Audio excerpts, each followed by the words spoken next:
True terror can often be found in the most ordinary of experiences. The beauty and the trauma of folk horror lies within its visceral meditation on the more sinister aspects of humanity and the natural world that surrounds us, exposing and magnifying primal fears that we didn't even know we had.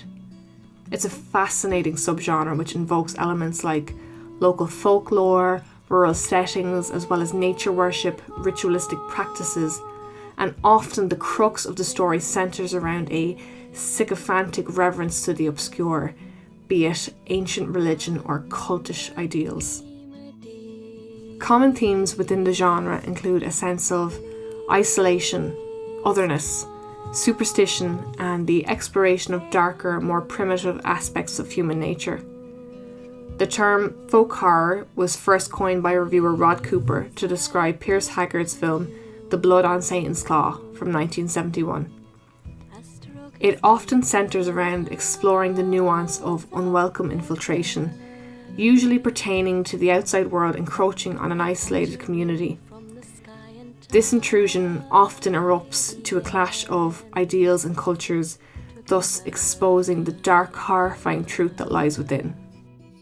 Throughout the 1950s to the 1970s, Hammer Films established Britain as a cinematic horror heavyweight, reimagining classic Universal monsters such as Dracula and Frankenstein for the modern audience with a more macabre, exploitative twist.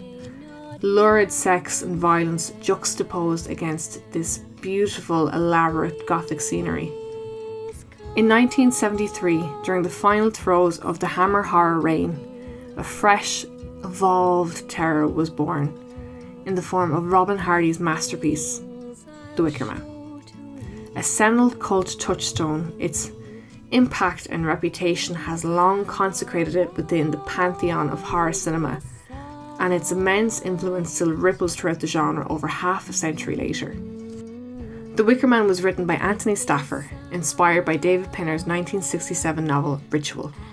Starring Edward Woodward, Christopher Lee, Britt Ekland and Diane Salento, the film follows Sergeant Neil Howie, a devout Christian police officer who heads to the isolated rural Scottish island of Summerisle to investigate the mysterious yet unreported disappearance of a young girl, Rowan Morrison. At first glance, Summerisle is the typical rural sleepy town that we're all familiar with. Nestled in nature, bustling with nosy locals and seemingly frozen in time. But from the start there is a slow-burning, unknowing sense of dread that begins to churn, barely concealing the darkness that lurks beneath the surface. Sergeant Howie arrives during the locals' preparation for their May Day festival and is horrified to realise that the island had long abandoned Christianity in favour of their old gods. Sergeant Howie's presence on the island is immediately met with suspicion and a subtle hostility, as the locals seem to collectively thwart his investigation at every turn with inconsistent misinformation and half-hearted ignorance. This uneasy atmosphere is established very early on when Sergeant Howie enters the local pub, the Green Man Inn. The crass, boisterous jollies of the locals comes to an abrupt halt, and a deep sense of distrust hangs heavy. Howie realises how out of his depth he truly is when confronted with the island's heretical customs, like when he stumbles upon a rowdy midnight outdoor orgy, or he discovers young schoolgirls being taught the maypole's phallic symbolism by their teacher. Frustrated, confused and alone, Sergeant Howie soon realises that he's in a race against time to discover the truth about Rowan's disappearance, and it's up to him to save her, and himself. One of my favourite aspects of The Wicker Man is how expertly it conveys the societal and cultural juxtaposition of otherness, and it serves as a stark exploration of culture shock. Sergeant Howie, as an outsider, has stumbled into the unknown and is horrified by Summerisle's seemingly heathenish conventions and peculiar ways, ultimately condemning their lifestyle and denouncing what is their normal. Whereas the islanders in their own way seem equally appalled Irritated and somewhat bemused by Sergeant Howie's prudish, petulant demeanour, and as well as his fervent advocacy regarding his puritanical conservative views, which are so clearly the antithesis of their own ways. The film even goes as far to subtly suggest that at times it is Sergeant Howie who is an antagonist of sorts, due to his hostility and condemnation of their community and lifestyle. Sergeant Howie's faith and fortitude are challenged by two very interesting characters within the film. The iconic Christopher Lee's turn as the charming and enigmatic Lord Summerisle serves as a direct foil to Sergeant Howie, as he is the beloved leader of the commune and is an omnipotent presence on the island. Summerisle is openly confused and disgusted by Sergeant Howie's pious conduct, and calmly questions his belief and conviction system, whereas Summerisle himself remains cool and confident within his own convictions, in contrast to Sergeant Howie's aghast reactions. Whereas the innkeeper's daughter, the sensual Willow, played by Britt Ekland, is divine femininity and eroticism personified. So much so that during our initial introduction to Lord Summerisle, he refers to Willow as being Aphrodite herself. And Willow can be seen to reflect Howie's more repressed human impulses as she attempts to seduce him into temptation.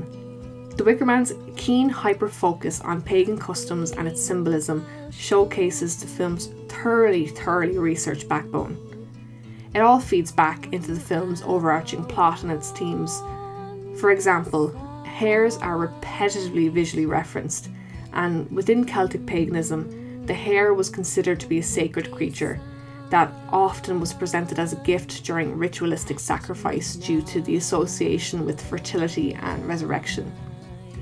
The name of the Green Man Inn is in reference to the ancient folklore of the Green Man, which is believed to be emblematic of rebirth and seasonal renewal beginning in the spring. Even the film's soundtrack is so essential to its authentic fabric, with Paul Giovanni and Gary Carpenter's haunting renditions of traditional British folk music, with songs such as Corn Rigs, The Landlord's Daughter and Willow Song providing ambient narration and world building. The Wicker Man's implementations of red herrings and foreshadowing is absolutely masterful, and is something that I've gained a deeper appreciation for with every watch.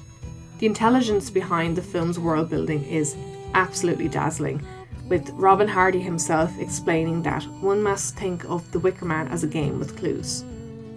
For instance, when Sergeant Howie visits the local schoolhouse, he investigates what he assumes to be Rowan Morrison's vacant desk, and he opens it up to find a helpless beetle tied to a nail.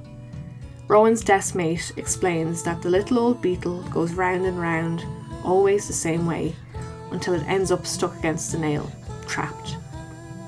Howie is disgusted and aggressively queries the cruelty before slamming the desk closed. And initially, this scene comes across as justifiably bizarre and unnerving, but only when the credits roll does the gut-wrenching realisation sink in that Howie was the beetle. Howie is so entrenched in his ways and with the investigation that his inability to adapt or change direction would ultimately lead to his demise. Another incredible example of this unfolds near the end of the film.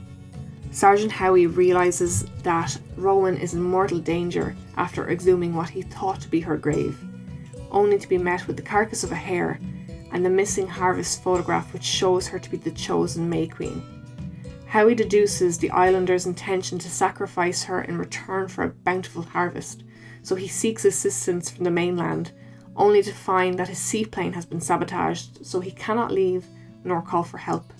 With the locals fully engrossed in their May Day celebrations, Howie subdues the innkeeper and steals his mask and costume to infiltrate the festivities to rescue Rowan. The costume in question is that of Punch the Fool, which is very significant. As Miss Rose explains during the film's climax, "You are the fool, Mr. Howie. Punch, one of the greatest fool victims of history."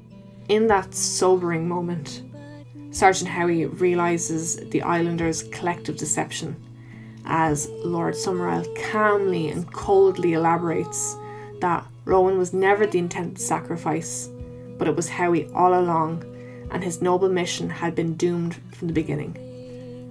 The Wicker Man boasts such beautiful dreamlike visuals.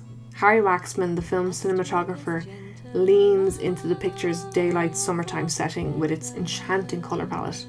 Lots of nature-focused tones, blues, purples, yellows, greens and oranges, varying from dynamic bold hues offset to their soft pastel counterparts. The result is mildly jarring yet wonderfully phantasmagorical. The Wicker Man is the visual antidote of its Hammer horror contemporaries, all while boasting that classic Eastman colour aesthetic of the 60s and 70s. Waxman's incredible camera work adds another layer of world building to the film, with its rough handheld approach giving the audience an unnerving sense of voyeurism. Just like Sergeant Howie, we are unwelcome intruders. Folk horror itself has experienced a modern renaissance of sorts, with the likes of Ben Wheatley's The Kill List, Ari Aster's Midsummer and Robert Eggers' The Witch dominating the new wave of elevated horror. Yet the ripples of influence from The Wicker Man are paid fealty and reverence with each execution. Its impact and legacy is difficult to charter. It coexists on several realms, both as a beloved cult classic and a cinematic touchstone. Ultimately, The Wicker Man is a powerful yet deeply, deeply human allegory that dissects and defies convention. Its rich heritage has celebrated half a century and will eternally echo within the annals of cinematic history. 2023 marks an incredible 50 years since the original release of The Wicker Man, and Studio Canal are proud to announce a new restoration of the film in stunning 4K, and it's yours to own on UHD, Steelbook and digital now.